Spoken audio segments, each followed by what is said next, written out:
करेंगे शुरुआत इस वक्त की सबसे बड़ी खबर के साथ। यूट्यूबर रणवीर इलाहाबादिया की गिरफ्तारी पर अंतरिम रोक लगा दी गई है। रणवीर इलाहाबादिया की याचिका पर सुप्रीम कोर्ट का ये नोटिस, सुप्रीम कोर्ट ने महाराष्ट्र और असम सरकार को नोटिस भेजा है। तो ये इस वक्त की बड़ी जानकारी आपको दे रहे, कोर्ट की तरफ से नोटिस भेजा गया है। इलाहाबादिया को जांच में सहयोग करने के आदेश दिए गए हैं। खबर यह भी है कि दरअसल उनका पासपोर्ट सरेंडर करने को कहा गया, लेकिन इस दौरान कोर्ट की तरफ से कई सारी टिप्पणियां की गई और वो टिप्पणियां अपने आप में बहुत ज्यादा महत्वपूर्ण है। सुप्रीम कोर्ट ने सीधे तौर पर यहां पर रणवीर इलाहाबादिया की तरफ से जो कहा गया था उसकी निंदा की, कई सारे सवाल भी पूछे। सुप्रीम कोर्ट ने ये बात कही कि आपको कैसे व्यवहार करना चाहिए आपको पता है, अश्लीलता क्या है आपको पता है, लोगों के माता पिता को आप बेइज्जत कर रहे हैं, गंदे दिमाग की उपज है। तमाम टिप्पणियां सुप्रीम कोर्ट ने कही और ये बहुत ज्यादा महत्वपूर्ण है। आप देखिए जिस तरीके से ये पूरा विवाद सामने आया, इंडियाज गॉट लेटेंट विवाद का ये पूरा मामला, और इसमें रणवीर इलाहाबादिया की तरफ से जो कहा गया उसकी आलोचना लगातार हो रही है और इसी बीच कई राज्यों में बाकायदा उन पर मुकदमा दर्ज हुआ और इसी पूरे मामले में सुप्रीम कोर्ट की तरफ से नाराजगी जाहिर की गई। इसी वक्त हमारे साथ सुमित कुमार, हमारे लीगल एडिटर इस वक्त कनेक्टेड है। सुमित, क्या कुछ हुआ कोर्ट रूम में रणवीर इलाहाबादिया के पूरे इस मामले को लेकर के?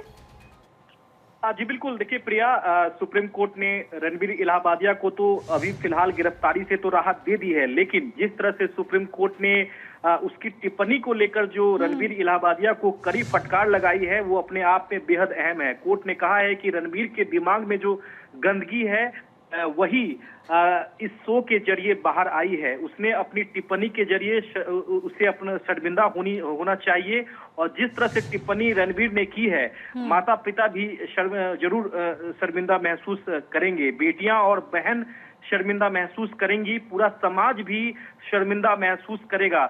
अश्लीलता के इस लेवल तक को पहुंच को बर्दाश्त नहीं किया जा सकता है। ये जस्टिस सूर्यकांत की अहम टिप्पणी थी।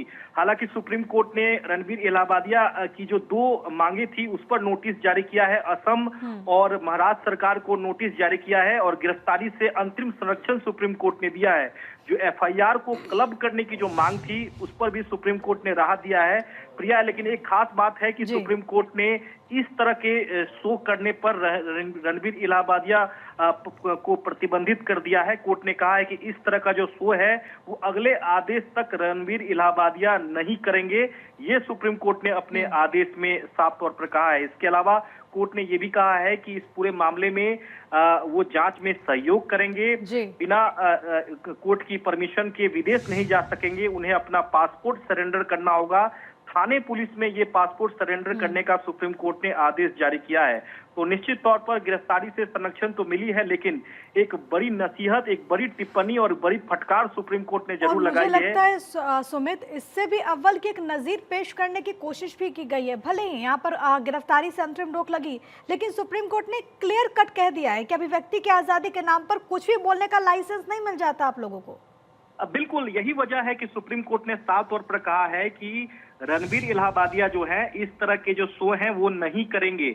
अगले आदेश तक सुप्रीम कोर्ट ने रोक लगा दी है। हालांकि उनके वकील जो कि अभिनव चंद्रचूड़ थे, उन्होंने बताया कि ये उनका शो नहीं था, ये समय रैना का शो था। लेकिन कोर्ट ने कहा है कि इस तरह के शो को वो इस तरह के आने वाले दिनों में इस तरह का शो वो नहीं करेंगे, ना ही उसमें शामिल होंगे। तो कहीं ना कहीं सुप्रीम कोर्ट ने अपने ऑब्जर्वेशन से एक नजीर पेश कर दी है कि जिस तरह से लगातार इस तरह के शो जो हैं उसमें अश्लीलता को लगातार बढ़ावा दिया जा सकता है, ये बर्दाश्त नहीं किया जाएगा। अभिव्यक्ति के आजादी के नाम पर इस तरह से अश्लील बातें करने या टिप्पणी करने का लाइसेंस जो है वो नहीं दिया जा सकता है। ये सुप्रीम कोर्ट ने आज के अपने ऑब्जर्वेशन के जरिए जरूर साफ कर दिया है। और ऐसे तमाम जो शो हैं उनके लिए भी एक नजीर सुप्रीम कोर्ट ने आज एक तरह से पेश कर दी है कि अगर इस तरह की बातें अगर सामने आती है आने वाले दिनों में तो सुप्रीम कोर्ट सख्त रुख अख्तियार कर सकता है। सुमित, यहाँ पर एक क्लैरिटी दीजिएगा, क्योंकि कई राज्यों में मामले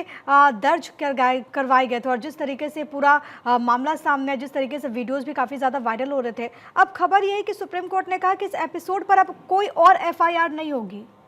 जी बिल्कुल, ये प्रिया आपने सही कहा है। कोर्ट ने कहा है कि ये जो शो था जिसमें रणबीर इलाहाबादिया ने जिस तरह का बयान, जिस तरह की टिप्पणी की थी, हाँ। अब आने वाले दिनों में कोई भी एफआईआर इस मामले को लेकर नहीं होगी।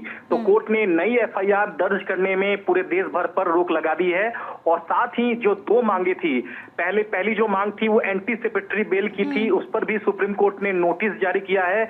और जो दूसरी मांग थी कि एफआईआर जो क्लब करने की जो मांग थी, यानी कि जो असम, महाराष्ट्र और जयपुर में जो एफआईआर दर्ज हुई है रणबीर इलाहाबादिया के खिलाफ, उस एफआईआर को एक साथ जो जोड़ने की जो याचिका थी, उस पर भी सुप्रीम कोर्ट ने महाराष्ट्र के साथ साथ असम सरकार को नोटिस जारी कर जवाब मांगा है। 4 हफ्ते में ये जवाब दोनों सरकार को देना होगा। उसके बाद मामले की अगली सुनवाई 4 हफ्ते बाद होगी। सुमित, क्योंकि जब ये मामला सामने आया था उसके बाद से ही आलोचना काफी ज्यादा हुई, फिर इलाहाबादिया ने बाकायदा माफी मांगी थी, एक वीडियो भी जारी किया था, लेकिन उनकी तरफ से ये कहा गया कि उनको थ्रेट मिल रहे हैं, लगातार धमकियां मिल रही है, और इसको लेकर के भी कोर्ट में उन्होंने अपना पक्ष रखा। एडवोकेट की तरफ से इसको लेकर के क्या कुछ कहा गया, और इस सुरक्षा के पूरे मुद्दे को लेकर के सुप्रीम कोर्ट का रुख क्या था? देखिए, सुरक्षा के मसले पर सुप्रीम कोर्ट ने कहा है कि रणबीर इलाहाबादिया अपनी बात जो है वो महाराष्ट्र और असम पुलिस के सामने रख सकती है।